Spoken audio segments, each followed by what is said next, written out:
Good morning. The first talk is about genetic basics of genetics. I think now we have conquered our infections and communicable diseases and all. As the advent of science, now we are getting so many babies or children with genetic disorders. So regarding the genetic basis of, they usually ask what is the prognosis, what will happen to my next child. So it is always, it's now mandatory to have some knowledge on genetic disorders and prognosis of each case. So I think Divya will enlighten us on that. Before we begin, we have a 20-minute session. The first bell will be at 18 minutes, and then at the 20 minutes you have to stop the class. Thank you. So very good morning to all of you. So straight to the topic as such. So you know that few decades ago, genetics used to be a specialty that was confined to the bedside or research side. But the recent advances that has happened in this field has taken the subject to the hands of the treating clinician. So though genetic has its applications in all realms of medicine, pediatric age group is usually the commonly affected one with respect to the genetic disorders. So as ma'am rightly pointed out, now we have control over the non-genetic or acquired causes more. This area often poses great challenges when it comes to the management or diagnosis. So the idea of this presentation is just to share few points when you are considering a genetic testing. The basic points are all. So to begin with the basics of genetics, that is the genes and chromosome. So you know that each and every single cell contains 23 pairs of chromosomes or 46 chromosomes. So a gene, these chromosomes are nothing but the condensed DNA. A gene is defined as a segment of a chromosome or a part of a chromosome which, when expressed, give rise to a polypeptide or protein. So in this 46 chromosomes, there are nearly 25,000 genes. So when you refer to the word genome, that refers when you are considering this 25,000 genes all together as a single unit, that is known as a genome. So our genome contains 46 chromosomes or 25,000 genes. So if it is a genetic disorder, the first group is the chromosomal disorder when something happens to the chromosomes as such. It could be a numerical anomaly like in Down syndrome, Turner syndrome, Klinefelter syndrome, etc., where the 46 number is changed to 45 or 47 or 48 depending on the condition. Or that could be a structural anomaly like some translocations, ring chromosome formations, or deletion or duplication or some part of chromosomes. The second, so that's the first group, chromosomal anomalies. It could be a numerical chromosomal anomaly or a structural chromosomal anomaly. The second group is the single gene disorder where the chromosomes will be intact but one of the genes get mutated and hence the protein that gets formed from the gene will not be functional, dysfunctional or malfunctional. So if you remember the structure of the gene, it is nothing but a segment of a DNA. So the information to form a protein is stored in the form of the arrangement of the 4 nucleotide, adenine, thymine, guanine and cytosine. So if one nucleotide gets changed from its position, if it is deleted or if one nucleotide gets duplicated or if it is replaced by another nucleotide, then that itself is sufficient to derange all the information that is stored inside the gene, thus giving rise to the mutations and the protein dysfunction. So that kind of mutations are known as point mutations. And again, if you remember the structure, there are some areas in the gene in which this arrangement of nucleotide is relevant, which is known as exonic regions, and some other regions are there which are not so relevant for the protein formation. They are known as the intronic region. Sometimes it might not be a change in the single nucleotide. Some whole exons, one whole exon or multiple exons can get deleted or duplicated. That also can lead to mutations and genetic disorders. So the second vast group of genetic disorders is monogenic disorders or single gene disorders that can happen due to a point mutation, due to a change in a single nucleotide or due to large exonic rearrangements in the gene. Apart from this chromosomal and single gene disorder, you have got imprinting disorders like Angelman, Prader-Willi, Beckwith-Wiedemann, etc., where the differential expression of the gene is the culprit. And then you have mitochondrial genome separately and the disorders associated. You can also have multifactorial disorders like autism, cleft lip, where genes as well as environment play a role in the causative mechanism of the disorder. So before you are ordering a genetic test, ideally you should know whether it is chromosomal that you are considering, or it is monogenic, or it is mitochondrial or imprinting disorders. And out of the monogenic, whether it is a point mutation that you want to rule out, or is it a deletion. This mechanism of genetic disorders is very important when you are considering a genetic testing. So when it comes to the clinical approach for a genetic diagnosis, it is as similar to any other history taking in medicine. You should have a detailed clinical history. You should have a detailed clinical examination through which you will come to some differentials based on your findings clinically. Then you will consider some supportive investigations. Afterwards, you will go for the confirmatory diagnosis. But the main thing that you should always remember in history taking is that you should have a very detailed family history, 3 generations on the paternal side as well as on the maternal side. And it's not sufficient to just ask the question, is there any similar history in the family? You have to ask detailed leading questions regarding each and every member on the paternal side as well as the maternal side to get a proper family history. And this is very important to know the pattern of inheritance, which often can aid you in diagnosis, considering the genetic testing, which type of testing is required and which are the other members that to be screened, etc. All this information can be obtained from if you get a good family history. And again, coming to the physical examination, most of the time the proband or the index case that you are considering, examination of that case might not be sufficient. You might have to examine the parents or other siblings to come to a conclusion. Even that is very important. If they are not available, you can ask for their photographs also to compare the clinical features with the proband. And often it is very difficult when a patient is in front of you, even if it to consider whether it's a chromosomal change or a single gene change, or if it is a single gene change out of the 25,000, which one has gone wrong, it's not an easy job. So based on your clinical findings, there are some databases that can aid you in narrowing down some of the clinical conclusions, like online Mendelian inheritance in man, London Medical Database, POSM, etc., which are highly helpful in getting to some of the narrowing down your clinical diagnosis. Now, once you have some differentials at hand, you should consider ordering the confirmatory genetic testing. So depending upon, as I said, depending upon the etiology or the mechanism that you are considering, if it is a chromosomal, whether it's a numerical chromosomal disorder or a structural chromosomal disorder, if it is a monogenic disorder, depending upon that, the type of lab that you will vary. So if you want to do a chromosomal analysis, you have to depend on a cytogenetic laboratory. So the technologies that they usually use is the conventional karyotyping, fluorescent in situ hybridization, or microarray. Usually for cytogenetic techniques like karyotyping and FISH, it is the sodium heparin sample that you should take, and it should be a fresh sample. You cannot use stored sample in case of cytogenetic analysis, especially for karyotyping or FISH.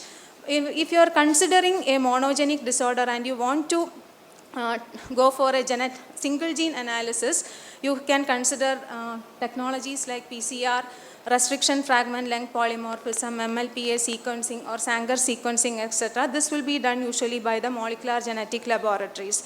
And if you want to measure the product of a gene, like a protein or an enzyme, or if you are considering a metabolic disorder per se, then you have to depend on biochemical genetic laboratories. Again, the sample requirements and the turnaround time, the technologies that use, everything will vary depending upon the analyte that you want to measure, even in biochemical genetic laboratory. Again, here you have to send fresh samples in case if it is a metabolic disorder and metabolic testing that you want to get down.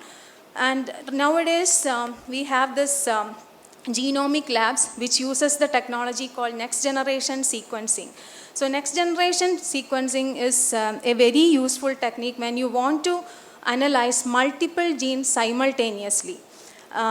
like for example, if there is one clinic or overlapping clinical phenotype and you are considering multiple disorders or you have multiple differentials and multiple genes for a patient, you ruling out one by one will be time consuming as well as it won't be cost effective. So you can utilize this next generation sequencing to analyze multiple genes simultaneously. Even you can analyze this 25,000 genes all together at a time nowadays. So these are the lab services in genetics. So as I said, depending on the diagnosis that you consider, the technology will vary, the sample will vary, and the turnaround time and implications, everything can vary. Now, one of the common question that we encounter is if it is a genetic disorder, most of the time it is thought as something that is not treatable or we don't have much management option, then why to subject this patient for such a costly investigation? So you know that, so if you consider the usefulness of genetic testing, the most common usefulness is of course to confirm a diagnosis. A confirmed diagnosis will help you in prognostication and plan the management and surveillance in better. And in some cases, you can now avoid the invasive tests due to genetic testing by replacing with genetic testing. And if the parents want to go for a prenatal diagnosis in next pregnancy, you should have a genetic diagnosis. Without that, you might not be able to help them.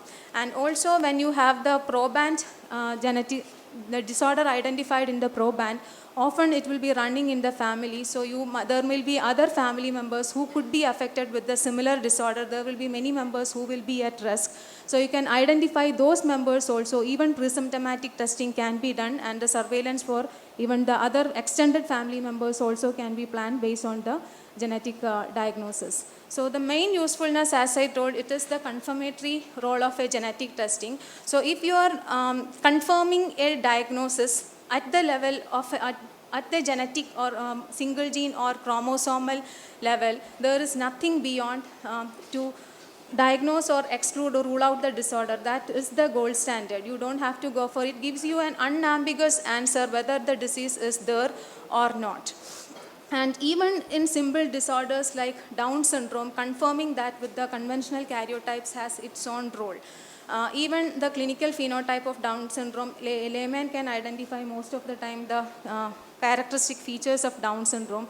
Still, you have to confirm it with karyotyping or FISH or other modalities, usually with karyotyping. One of the important things is that even Down syndrome can resemble many other disorders, especially in the neonatal age or in the adolescent age. One of the common differentials of clinical phenotype of Down syndromes are Zellweger syndrome, Smith-Magenis, subtelomeric alterations that happens in the 9q34 region of the chromosomes, etc. So in this era where we practice evidence-based medicine, even if it is the diagnosis is screaming at you, it is better to confirm the diagnosis by you doing the karyotype. Also with karyotype, you can identify the mechanism behind the Down syndrome. It is not just trisomy 21 that leads to Down syndrome. It could be a translocation that involving the 21st chromosome, or it could be a mosaicism. Mosaicism means existence of two cell lines in the single individual. So if you are testing a mosaic Down, some percentage of the cell will show trisomy 21 and the other percentage will be normal. So a mosaic Down will be actually prognostically better than a common typical translocation or trisomy 21 Down syndrome. Also, this mechanism helps you to plan the parents for their next pregnancy. The recurrence risk will vary depending upon the mechanism. If it's trisomy 21, the recurrence risk in next pregnancy is less than 1%. If it's a translocation Down syndrome that you are encountering with, you have to go for the parental analysis, and depending upon their chromosomal status, the recurrence risk will vary. Also, most of the time confirming the diagnosis with testing helps you to for a better and effective counseling. Sometimes the parents will be in a denial state. They will just say that the child is bit delayed and looks bit different. Otherwise, he is perfectly normal. Nothing is there wrong with my child. So you do the testing, show them that there is an extra copy of this 21 chromosome that is leading to this diagnosis. It helps them to accept the conditions a little bit more effectively. And the other uses is that some of the genetic conditions, if you are doing by a molecular diagnosis, it helps in prognostication, surveillance and management plans, as well as some of them, in some cases, you can avoid the invasive diagnostic testing. One commonest example for this type of disorder is the spinal muscular atrophy and Duchenne muscular dystrophy. So earlier you know that for confirming SMA or DMD, you have to go for a biopsy, which is an invasive technique. Especially in children, you have to avoid the invasive technique. If you can, you should avoid that. So now with just 2 ml of EDTA blood, you will get the diagnosis of SMA or DMD. So again, with respect to SMA, the gene has SMN1 and SMN2. The deletion, 2 copies of SMN1 is deleted, that will confirm the diagnosis. And you can also go for the SMN2 copy number variations in case of SMA, because the number of SMN2 will prognosticate the severity of SMA. The usual copy number of SMN2 is 0 to 5. If it is 3 and above, it is probably a type 3 SMA with a better prognostication. The child can attain ambulance and he might walk. Whereas if it is lesser than 3, it could be a type 1 or type 2 SMA, which is more severe in condition. So if you are diagnosing it at an earlier stage, the copy number of SMN2 will tell you regarding the severity of the SMA.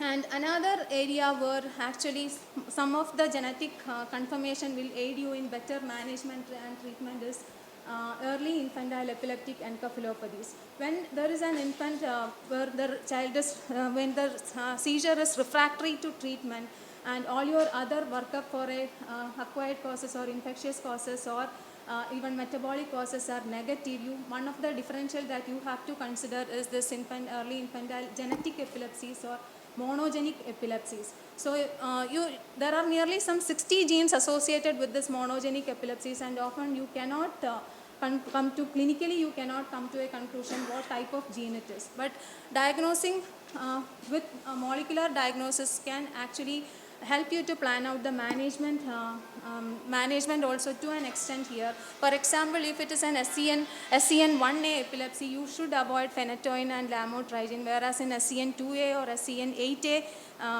monogenic epilepsies, this high dose phenytoin is useful. So thus some of these conditions you can also refine your management based upon the genetic, monogenic or your molecular diagnosis. Now, if one child is affected, most of the time the parents will be worried that whether the next pregnancy will be affected and how can they avoid that. So now we can avoid it by prenatal testing or in utero diagnosis of the child. So, but most of the time that prenatal diagnosis won't be possible by the usual or conventional blood testing or the usual scans that are available. You have to go for an invasive technique like chorion villi sampling or amniocentesis, and then look for the genetic disorder that is in which the index case is affected. So if you don't have the chromosomal or molecular diagnosis of the affected case, you cannot offer a prenatal diagnosis in the next pregnancy. So even if the diagnosis may not be relevant for the index case, if the parents haven't completed their family and they want to go for a pregnancy, you should have a molecular or genetic diagnosis of the affected case. Then alone you will be able to help them in the next pregnancies. Sometimes even one of the clinical scenario will be that your child will be very ill and this is the first case, and probably you might not be, that you might not be able to save the child, but even in those cases just keep 2 ml of EDTA blood in your fridge, because that diagnosis can later give you that blood can later give you a diagnosis which can help parents in their subsequent pregnancies in the prenatal testing. So this is one child whom I never had actually the fortune to meet in person. So he was born to a third-degree consanguineous parentage. The child never attained any developmental milestone, and he was considered as from initially itself he had microcephaly, and he was treated as a case of spastic CP. And he has been extensively evaluated from one of the renowned institutes in South Kerala at 6 months of age. So including the MRI just showed delayed myelination. Apart from that, all other investigations with respect to neurometabolic analysis, everything was within normal limits. Nobody could point out what exactly it is. So when this child was 2.5 years of age, he was admitted with pneumonia at a local hospital, and the parents actually called me regarding the management and regarding the diagnosis and evaluation of the child. But obviously that point of time child could not be shifted to Calicut. So I asked them to keep this 4 ml of EDTA blood and later come back to Calicut for a re-evaluation or reassessment of the child. Unfortunately, he didn't make it and the child expired very soon. But since I had that EDTA blood, later I could subject that analysis to clinical exome or exomic sequencings, which helped me to identify that is this what he was suffering from a very severe neurological condition called congenital autosomal recessive methemoglobinemia type 2, which is caused by a gene called cytochrome B5 reductase gene. So it is a very severe neurological disorder in which you cannot offer even much even for a symptomatic management. But since even though the child had died, we went for the mutational analysis with that stored EDTA blood, and thus we could come to a conclusion and help out to plan them in their next pregnancy to offer the prenatal diagnosis. So even the child is very sick and you don't have time to go for a mutational analysis, or even the parents are not willing for a mutational analysis at that point of time, just stored that blood. EDTA blood will be that is it is not DNA is not degradable, so you can store the EDTA blood even in the room temperature or in the fridge for a very few months also. That's not a problem at all. So that was the few points that I actually wanted to share with you with respect to the genetic testing. So one thing now, as technology is advancing, more and more genetic disorders are getting identified and being able to treat. So one thing that you have to keep in mind is that whatever you do for your patient, it may not matter just for that patient. It can matter for that family. It can even matter for many generations that are yet to come in that family. Thank you. Thank you, Divya. I think the questions are allowed at the end of the 3 lectures. Just 1 second. I will take this opportunity to invite you for this international conference on birth defects that is happening from December 13th to 15th at CMC Vellore. On behalf of my mentor, Dr. Sumita Danda, I'm inviting you for this academic extravaganza, which will be very renowned. Speakers from worldwide are coming for this conference. So if you can make it, it will be really nice. Thank you.